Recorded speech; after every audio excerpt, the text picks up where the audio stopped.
let me jump to this story that I saw because I saw it on like conservative social media. So, that's a rabbit hole that's never going to end well.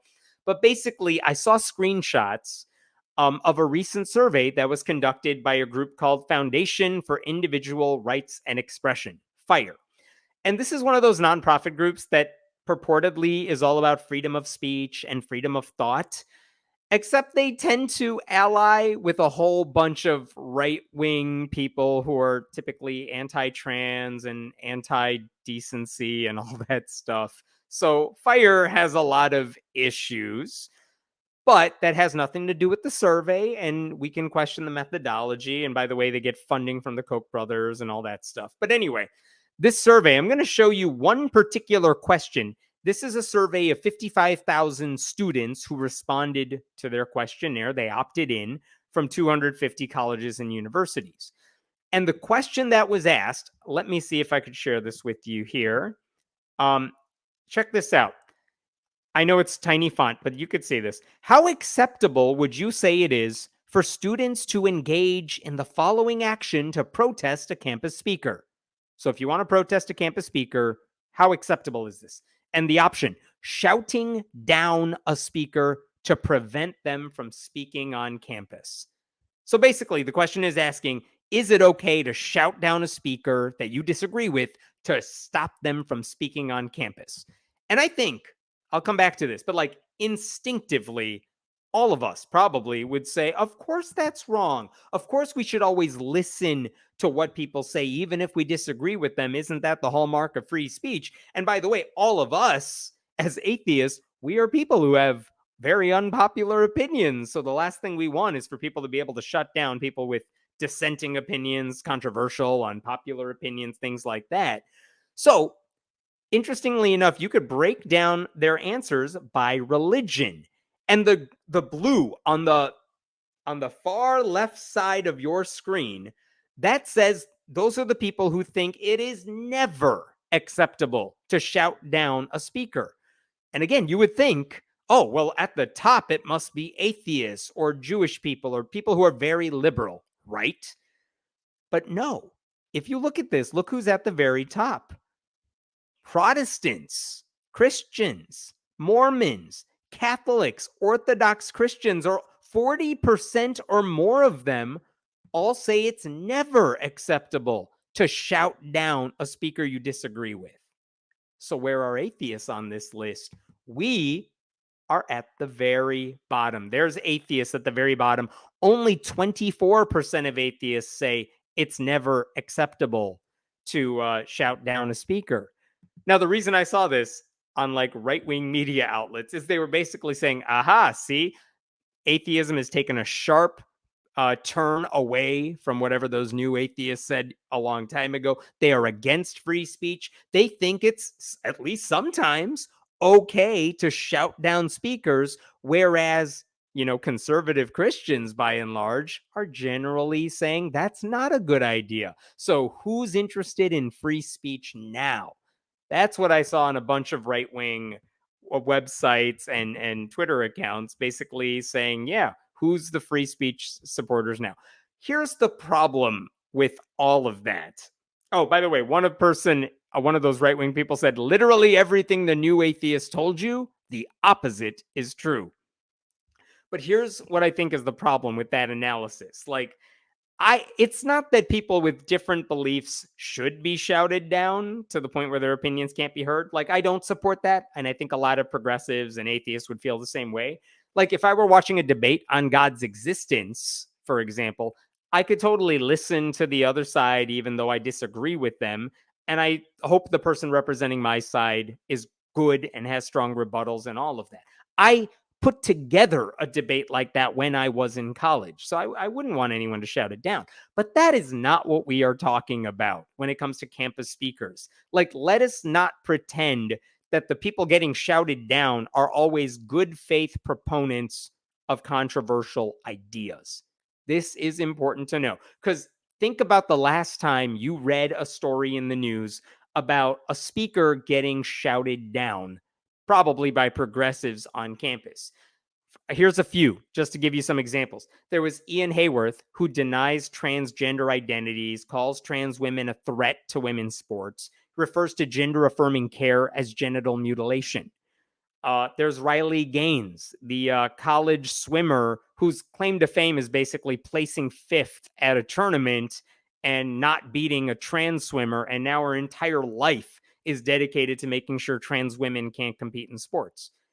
There was a story recently of a federal judge, a Trump appointed federal judge with a lifetime tenure, Kyle Duncan, who is a conservative, like, troll comment come to life, who has used his position, his federal judge position, to support same sex marriage bans. He's wanted to take adopted kids away from gay parents. He's misgendered a trans litigant on purpose in an opinion. So, yeah, when that guy came to campus, people shouted him down.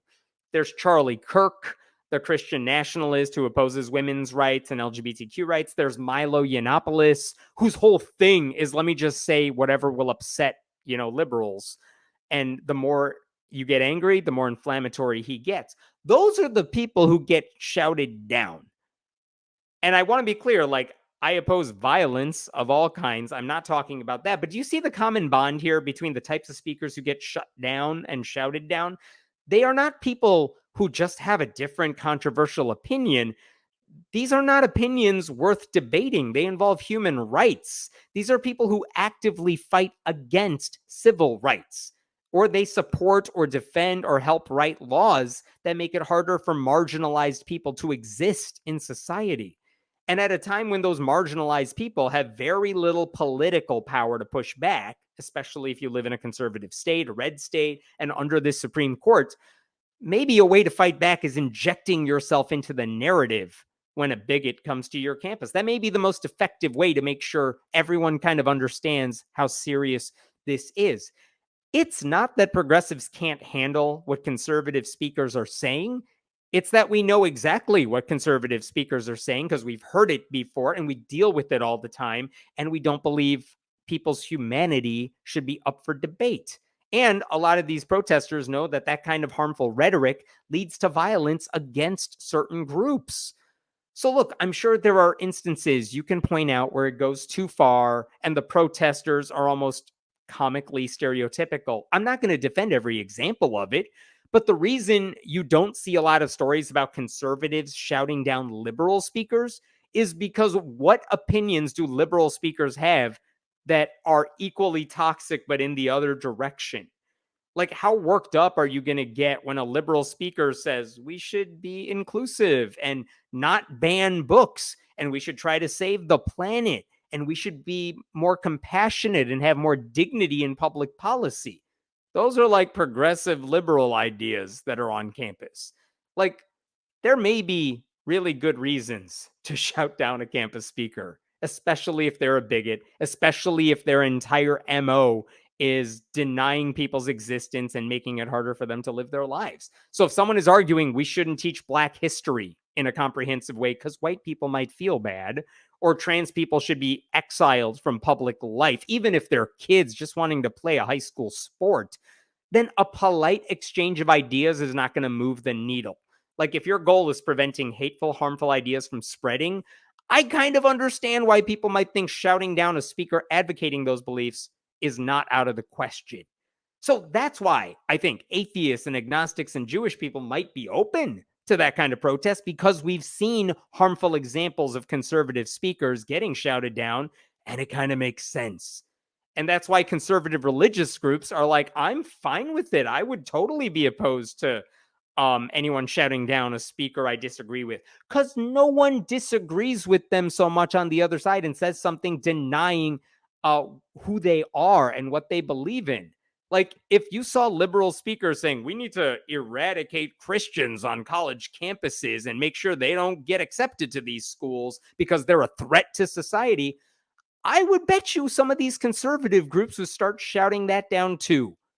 And they wouldn't necessarily be in the wrong, depending on what's being said, who's saying it, how they're saying it.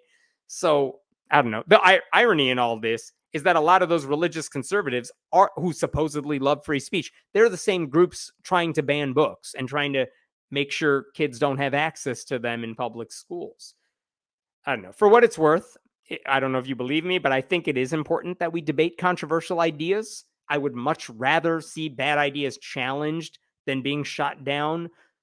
But my humanity was never the subject of those debates. And I have a really hard time criticizing trans people and LGBTQ people and their allies and Black people and their allies for taking a different approach, because people are quite literally questioning their right to have their history told and their right to just function in society. So who am I to say they're taking the wrong approach there? You know, Kirk Cameron, the conservative creationist actor and right wing provocateur as well. He's done a lot of things recently where he's like, I wrote a children's book and I'm going to hold a reading in public libraries across the country. But then he deliberately breaks their rules by saying, like, we're going to have 10 times the number of people that the room can hold. And the libraries will come back and say, well, then you can't have it here. And then he's like, well, then I'm being censored. And then he gets another media blitz off of that publicity. That's what a lot of these conservative people are doing. Like, they deliberately want to provoke progressives because they know they can use that pushback to pretend they're getting canceled, and then they'll get more speaking invites. Like, that's what this is all about. I just don't buy the idea that that conservatives are somehow fans of free speech, but atheists are not. And that survey that Fire posted, totally misleading.